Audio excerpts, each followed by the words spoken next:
सोलापूर शहरातील दाढी आणि कटिंगच्या दरात 10% वाढ करण्याचा निर्णय नाभिक दुकानदार बहुउद्देशीय संस्थेने घेतला आहे। सोलापूर शहरातील सलून व्यावसायिकांची प्रतिनिधी संस्था असलेल्या नाभिक दुकानदार बहुउद्देशीय संस्थेच्या बैठकीत हा निर्णय सर्वानुमते घेण्यात आला। महाराष्ट्र नाभिक महामंडळानं राज्यभरातील वाढत्या महागाईचा विचार करून सलून व्यवसायातील सेवांच्या दरात 10% वाढ करण्याचा निर्णय घेतला असून त्यानुसार सोलापुरातही नवीन दर लागू करण्यात येणार आहेत। या निर्णयानुसार कटिंगचा दर 120 रुपयांवरून 130 रुपये तर दाढीचा दर 60 रुपयांवरून 70 रुपये करण्यात आला आहे। सुधारित दरपत्रक लवकरच सर्व सलून दुकानदारांना उपलब्ध करून देण्यात येणार असून शहरातील सर्व सलूनमध्ये 1 जुलैपासून नवीन दरानुसार शुल्क आकारलं जाणार आहे।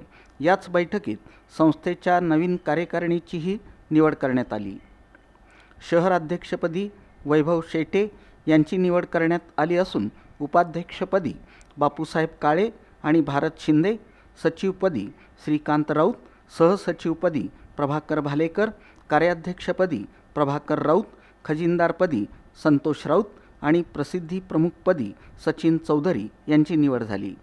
तसंच संजय चिखले, गणेश वाघमारे, प्रकाश शिंदे, मनोज डिग्गे आणि आनंद वाघमारे यांची संचालक म्हणून निवड करण्यात आली। यावेळी सर्व सलून व्यावसायिकांनी ग्राहकांना दर्जेदार सेवा देण्याबरोबरच आधुनिक तंत्रज्ञानाचा अवलंब करून व्यवसाय अधिक सक्षम करण्याचं आवाहन केलं। सुधारित दरवाढीबाबत ग्राहकांनी सहकार्य करावं असं आवाहनही त्यांनी केलं। सर्व महाराष्ट्रामध्ये मुंबईसहित महाराष्ट्रामध्ये 20% वाढ सलून व्यवसायामध्ये झाली आहे। ही वाढ होऊन 1 महिना कालावधी झाला। आम्ही सर्व सोलापूर शहरातील नाभिक बांधव, दुकानदार, चालक, मालक हे वाढ झाल्या अनुषंगाने सोलापूर शहरामध्ये 10% वाढ आम्ही केलेली आहे।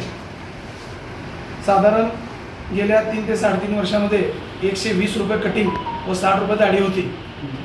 आता तो दर 10%नी 130 रुपये कटिंग आणि 70 रुपये दाढी अशा पद्धतीनं आम्ही 1 जुलै 2024 पासून घ्यायचं असा आमच्या संस्थेच्या माध्यमातून ठराव पास करून आम्ही हा दर चालू करणार आहोत। तरी सर्व दुकानदारांनी या दराचे व्यवस्थित दर घेऊन ग्राहकांना सहकार्य करावे।